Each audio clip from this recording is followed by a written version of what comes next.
The Jets have their best roster in more than a decade. You can probably guess why, but I'll still explain it on today's episode of the Locked On Jets podcast. You are Locked On Jets, your daily New York Jets podcast. Part of the Locked On Podcast Network, your team every day.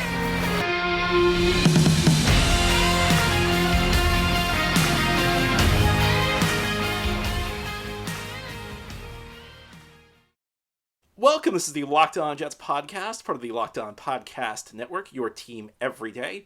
It's Wednesday, May 17th, 2023, and I'm your host, John B. from GangGreenNation.com. Thanking you so much for making this show your first listen or first watch every day.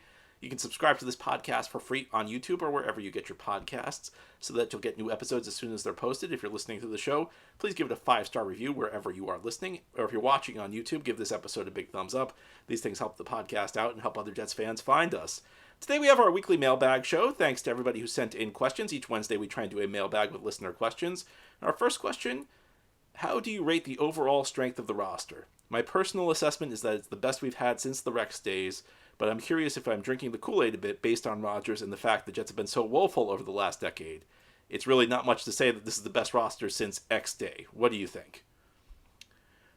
I would agree that this is the best roster since the Rex Ryan days. And I think the fact that the roster's been so bad makes that a bit of an easier assessment to make. I mean, we're competing against Adam Gase rosters. We're competing against John Idzik rosters. I mean, those are not really very difficult bars to clear. I think that the biggest competition since the Rex days would clearly be the 2015 roster. And I think of Jets teams over the last 30 years, the 2015 team is up there with the 2004 team as far as most underrated Jets teams.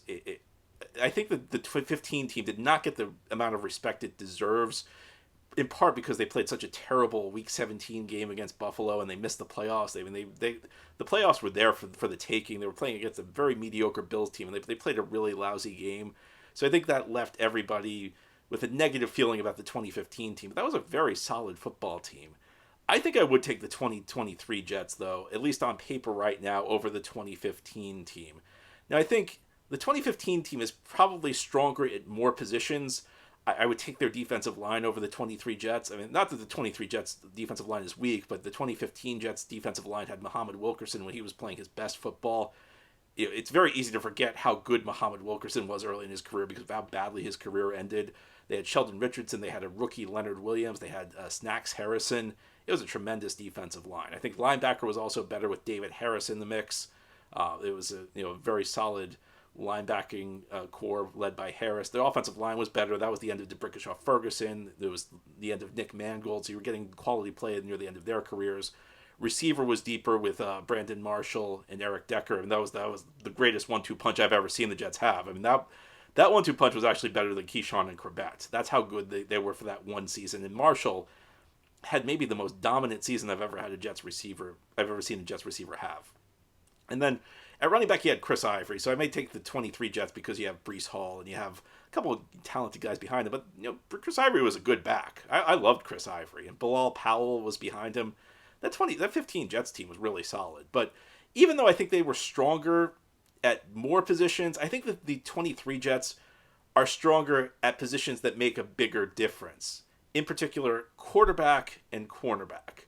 Now in 15, the Jets had Ryan Fitzpatrick, who had probably the best season of his career, at least to that point.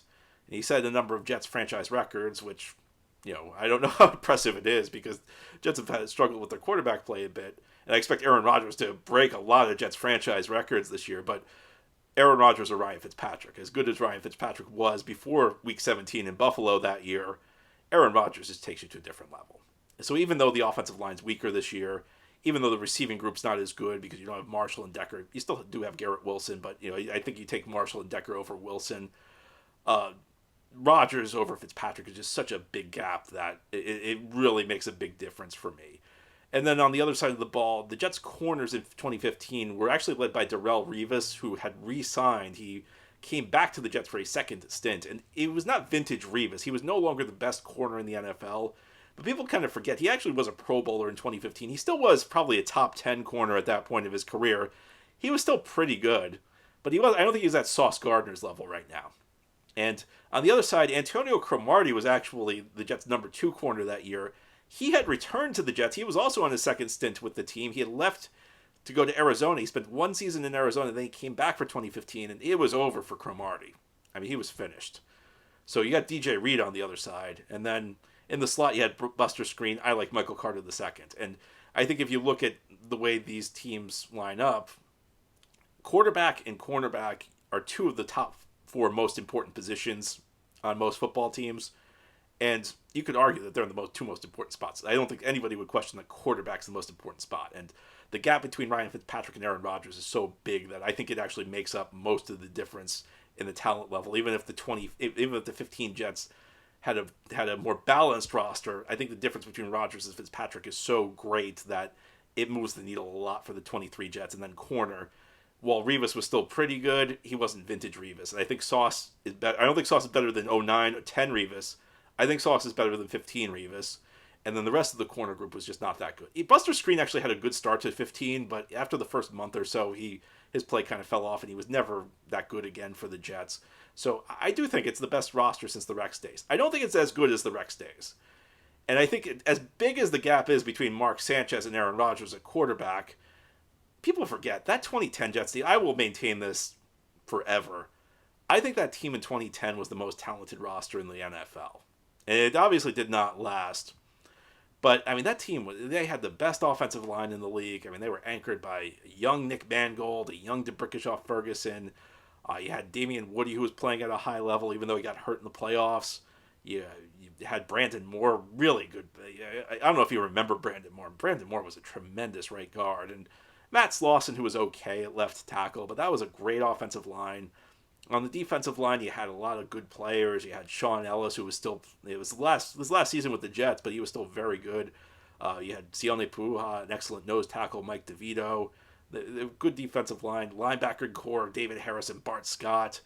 Vintage Revis and Cromartie on the outside at corner. I mean, that group, the vintage prime Revis and Cromartie, that they actually could match up with Sauce and DJ. They actually might be better than Sauce and DJ. And then on the other side of the ball, at the receiver position, you had 2 first-round wide receivers with good pedigrees in Braylon Edwards and Santonio Holmes, and Jericho Cotchery. And you had Dustin Keller at tight end. It was like the one time the Jets had a decent tight end in all the time I've been watching them. So I don't think it's as good as the 2010 team. So I think that's the right way to put it. I think if I was lining up the best Jets team since 2010 would be number 1.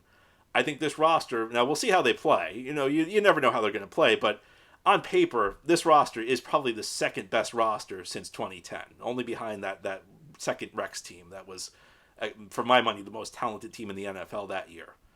And then third, I think, would be 2015. So that's where I'd rate them. I think it's very fair to say. And I think if you look at this team right now, I would guess they're probably somewhere around 4th best in the AFC. I'd definitely put them behind Kansas City. I'd definitely put them behind Cincinnati. I think Buffalo's interesting. I think there's a case to be made that maybe Buffalo falls back this year, and that's going to be a big deal because obviously the Jets play in the same division as Buffalo. So I think the Jets are in like that tier where they're not the favorite, but if things fall into place, they could have a really big season. I think the seal. I never really like using the term ceiling, but I think the ceiling for this team is a Super Bowl potentially. I think they have, and I think if you're dealing with a 39, 40-year-old quarterback, it's got to be right. So I think that's probably where the Jets fall. I think that they're a team they're not the most likely team to go to the Super Bowl. I think that if enough goes right for them and enough goes wrong for their competitors, they could be in the mix. So that's where I rate them relative to the rest of the league, but relative to the other Jets rosters, I'd say I'd say this is the best since 2010. Now, ahead here on the Locked On Jets podcast, we'll continue our weekly mailbag. We're going to talk about this roster's age. We'll talk about some of the concerns the Jets may have about this, some of the potential pitfalls, and some things that really aren't that big of a deal. That's as we continue on this Wednesday mailbag edition of the Locked On Jets podcast. Today's episode of Locked On Jets is brought to you by Built Bar. Are you looking for a delicious snack but don't want all the sugar and calories? Then you need the best tasting protein bar ever. Built. You gotta try this. Built Bars are absolutely amazing, and because they're all covered in 100% real chocolate. That's right, real chocolate. And they come in amazing flavors like churro, peanut butter brownie, and cookies and cream. And somehow, even though these bars taste great, they also maintain amazing macros. And what's better is most bars are only 130 calories, 4 grams of sugar, and 17 grams of protein. And now you don't need to wait for a box. For years, you've been hearing me talk about ordering your Built Bars at Built.com, but now you can get them at your local Walmart or Sam's Club. Well, you can still get your specialty flavors at Built.com. So now head to your nearest Walmart, walk into the pharmacy section, and grab yourself a box of Built Bars. You can pick up a 4-bar box of cookies and cream, double chocolate, or coconut puff. Or if you're close to Sam's Club, run in and grab a 13-bar box of hit flavors like brownie batter puff or churro puff. You can thank me later. Thank you for making Locked On Jets your first listen every day. We move on with our weekly mailbag show. Our next question, John, you've mentioned concerns about your concerns about the age of the team. I agree with those concerns, but thinking it through, most of the starters, with the exception of left tackle and quarterback, are relatively young, with the old guys being rotational guys and depth players. Do you think it seems like a reasonable compromise to me, targeting young players at the key positions while bringing in cheaper veterans who are known quantities to try and fill in the gap the team has, and trying to draft guys to replace them over time? I don't think there's any way around it. This is quite an old roster. I think any way you slice it out, this is going to be one of the oldest teams in the NFL. Maybe it might even be the oldest team in the NFL by opening day. And, we could say, with the exception of left tackle and quarterback, well, those might be the two most critical positions on the offense, where you have the oldest quarterback in the NFL and the guy who actually, if Jason Peters retires, will be the oldest offensive lineman in the NFL in Dwayne Brown. So I actually looked this up a couple weeks ago, and I looked at the median age of each starting position in the NFL, and they're for starters at each position in the NFL. And of the 22 projected starters the Jets have, only 7 of them were below the median age. And you could get to 8 if Joe Tippmann beats out Connor McGovern, but it shows you the Jets are an older team. So my concerns with this are threefold, and I'll take you through the concerns that are the smallest to the concern that's the biggest. So the smallest one, this is really kind of a minor one, is older players tend to get injured at a higher rate than younger players. I'm not overly worried about that one because football's a sport with injuries. It's tougher. The recovery time's greater when you're an older player. You're more likely to get banged up, but of course younger players can also get injured. Older players can stay healthy. So that's a mild concern. A larger concern is when you deal with older players, the potential for decline is greater, just because they could be at the end of their athletic prime, they could be at the end of their career. I mean, we've already seen Brown kind of deteriorate a bit. There's just a risk of decline when you're depending on too many older players. The biggest concern is more long run. And listen, I think that the way the Jets have operated this offseason, they've been trying to maximize their 2023 roster. And I think at some point it does kind of come at the expense of what's going to happen down the line. And I think whenever you have an older roster, when you have this many old players, it means that you have more to turn over. It means you have more players you need to replace quickly. And the Jets have pushed a lot of their cap hits to the future, and they've also given away their first round pick for next year. So those are my concerns, really more with the age of the roster. The Jets are going to be an older team. And I think people overestimate. I think one of the things is people look at this and they say, well, that guy, they say, well, this guy's only 28, this guy's 27. That's old for the NFL. I mean, in the NFL, the average player is like 25, 26. And it's not necessarily that having one player who's a year older makes that big of a difference. But when you have, start having 3, 4, 5 players who are maybe a year or two older than the median, and then a couple guys, maybe 3 or 4 guys who are more than 4 years older than the median, those things start to add up. And those are my concerns with the roster. And I think, for 2023, as I mentioned in the first segment, I think that the Jets should have a very good team this year. My concerns with the Jets are more, longer term, because, as you mentioned, and the interesting thing is that, as I mentioned, there were 7 players who are younger than median. Those are all the Jets' really good players. That's Sauce, that's Garrett, that's Brees. It's like everybody was really good for the Jets as a young player. So, I probably, I would have preferred the Jets continue to just try and build up the young talent on the roster. And it seems like they've kind of gone more of a direction where they're looking for immediate returns. And that's the choice, that's the path that they've taken. It could be successful, but there probably will be a price down the line for that. And that's just the way it is. Every move you make has drawbacks. If you go with a really young team, you don't have experience. The Jets tried that a couple of years ago. And they won 4 games. They went with the youngest roster in the NFL. It's just me. I prefer a more balanced approach. This approach could work, and if everything falls into place, the Jets could have a very good team this year. But I think it's difficult to say that the Jets don't have an old team. They just do. They will, and that comes with some good things. It comes with some things that don't matter, but it also comes with some dangers. And I think it's fair to say that. Next question: did the Jets make a mistake holding on to Zach Wilson on draft day instead of flipping him to whatever team they could just to save $20 million over the next 2 seasons? That's money that could go to re-signing Quinnen Williams or other deserving folks. So if you add up Zach Wilson's cap hits for the next 2 seasons, it comes to about $20.5 million. The thing about that, though, is the Jets would not have decreased their cap hits by $20.5 million. Around $11 million of that is signing bonus money, or it's bonus money. So essentially, bonus money becomes dead money if you get rid of a player. So the Jets really would have only been saving about $9 million over the next 2 years. The other $11 million they still would have taken on as dead money. So I think that factors into it. I think if the Jets actually could have saved the full $20 million, then that may have been a situation where you look to get rid of Zach Wilson. But we're talking $9 million over the next 2 seasons. Even in a situation where the cap's probably going to be pretty tight, I think Zach Wilson's worth holding on to. I think it's worth trying to develop him. I don't want to overstate how optimistic I am about Zach Wilson, but I always think it's good to have a quarterback you're trying to develop. I think that makes sense. So while Zach Wilson's already on the roster, he's a very raw player. Makes sense to try and develop him on the practice field and see what you can get out of him. If you can't get anything, then you can't get anything. The cost of obtaining Zach Wilson's already gone, but you're not saving. I think the key point here is that you're not really saving $20 million. You'd really only be saving $9 million over the next 2 seasons. So at that price, I'm just inclined to keep Zach Wilson. I would probably find another backup quarterback because I do feel like Zach Wilson just needs to sit. He needs to work on the practice field. I think late last season we saw that throwing him into games as you're trying to kind of reconstruct him, it's probably not going to do him any benefit. So that I would be looking for a different backup quarterback, but I don't have a problem with keeping Zach Wilson at this point because you're really not saving a lot of money. That's money that's already been spent. Now, ahead here on the Locked On Jets podcast, we will close out our weekly mailbag. We're going to talk about the Black Friday game. Jets are playing in Miami this year, the day after Thanksgiving. Is it too much on the NFL schedule? Should the NFL look to scale these things back? I'll give you some thoughts as we continue this Wednesday mailbag edition of the Locked On Jets podcast. This is the Locked On Jets podcast here on this Wednesday. We're doing our weekly mailbag show. Our next question, John, do you think the Black Friday game and other random games that the NFL is throwing out there is risking the league overexposing itself? Do you think it will end up costing the league viewership in the long run when you don't just have one day, Sunday, to watch the NFL? That's a great question.